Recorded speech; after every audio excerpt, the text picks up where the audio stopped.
한 걸 볼 수가 있죠.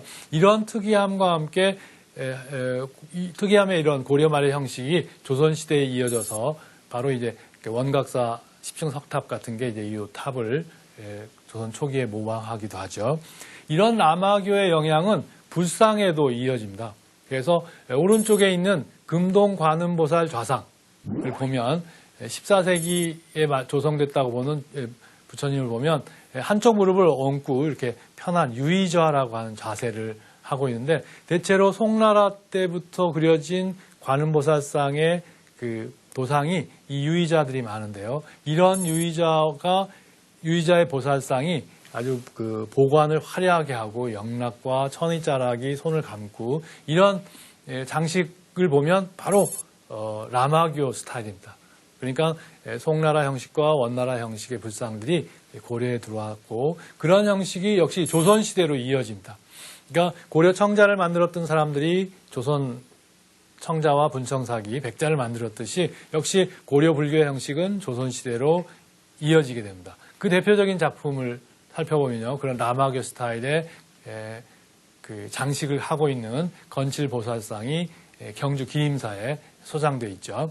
이렇게 이제 고려에서 조선으로 불교가 자연스럽게 이루어지는 가운데, 대신에 정치적으로는 큰 변화를 겪게 되죠.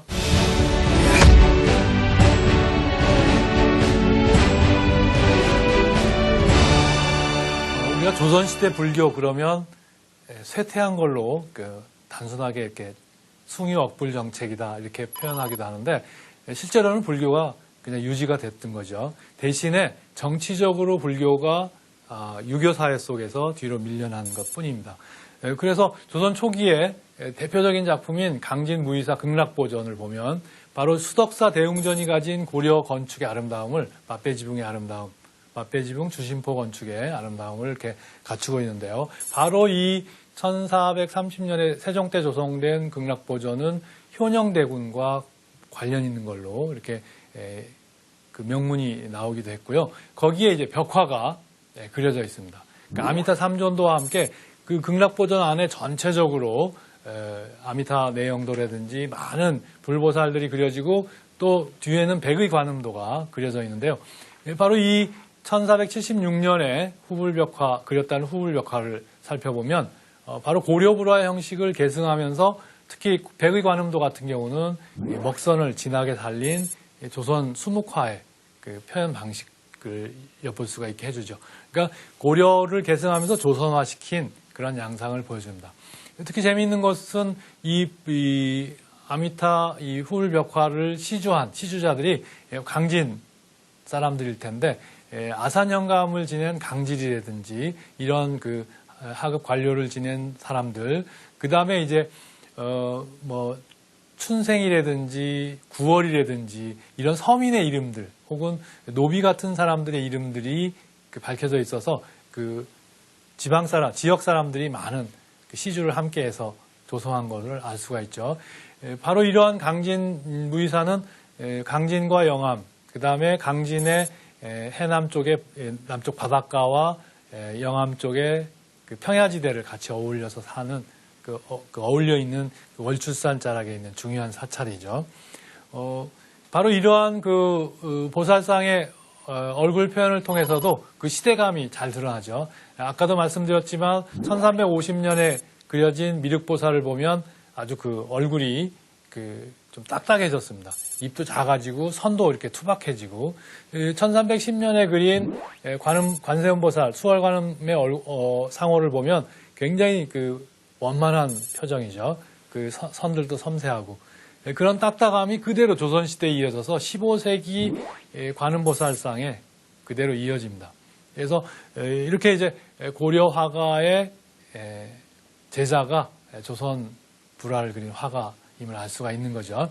특히 이 수월관음도의 그 선제동자를 보면 두 손을 합장하고 있는 지금 바닷가에 지금 선제동자의 얼굴 표정을 보면 한 어린 4, 5세의 어린 동자가 아니고 완전히 한 20살 넘은 그런 청년의 모습이죠. 이런 것들이 바로 이제 시대감으로 그 부처와 그 시대가 잘 안 맞아 떨어지는 그런 양상 속에서 이루어진 결과다. 이렇게 생각을 해봅니다. 또한 16세기 대표적인 그런 왕실불교의 사례가 이 회암사에 시주했던 그 탱화들을 살펴볼 수가 있는데요. 작은 크기이긴 하지만 검은 비단에 금분으로 그림을 그려서 아미타열에 약사열에 그 다음에 이런 그 석가열에 미륵불 이렇게 해서 이 각각 100개씩 400점을 제작해서 시주를 했다는 거죠. 그것은 명종의 만수무강하고 왕비의 그 세자 탄생을 기원하면서 제작했다는 거죠. 그러니까 그만큼 이제 왕실의 번영을 불교를 통해서 이루려고 했던 그런 모습을 살펴볼 수가 있습니다. 바로 이 불화들을 시주한 회암서터에 가보면 정말 장관입니다. 얼마나 큰 사찰이었는지를 알 수가 있는데요. 바로 고려 지공 라옹에 이어서 조선 초기에 태조가 왕위를 물려준 뒤에 가서 수행을 했고 현영대군이 머문 곳이고요. 그런 왕실 사찰이 바로 이제 그 문정황후가 이제 더욱 그 회암사를 키운 거죠.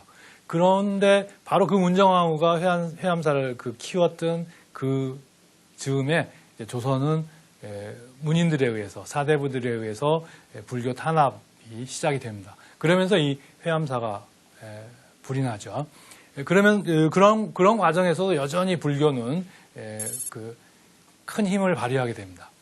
바로 이 오래전에 경주박물관 앞들에 모셔진 부처님 돌부처들인데요. 아마 신라 고려 때 돌부처들인데 목이 다 달아난 그런 상호가 없는 그런 불상들이 마치 부처님 처형장처럼 이렇게 진열이 된 적이 있었는데요. 바로 이게 이제 경상도 지역의 유림들이 성장하면서 불교를 탄압한 그런 사례라고 볼 수가 있죠. 그럼에도 불구하고 여전히 불교는 큰 역할을 하게 됩니다. 사회적으로. 그 한 예로 운길산 수종사에 올라가면 남한강, 북한강이 만나는 지점이 아주 훤하게 보이는 아주 좋은 전망터인데 거기에 이제 조선 초기의 팔각탑과 함께 거기에 모신 그 왕비 인목대비가 발원해서 제작한 1628년에 인조 6년에 제작한 금동불들이 출토를 했는데요. 그 중에 한 부처를 보면 이렇게 전부 이렇게 고개를 떨구고 있는 표정을 보여줍니다. 이것이 이제 아마 그런 시대 형식으로 자리를 잡은 모습이죠.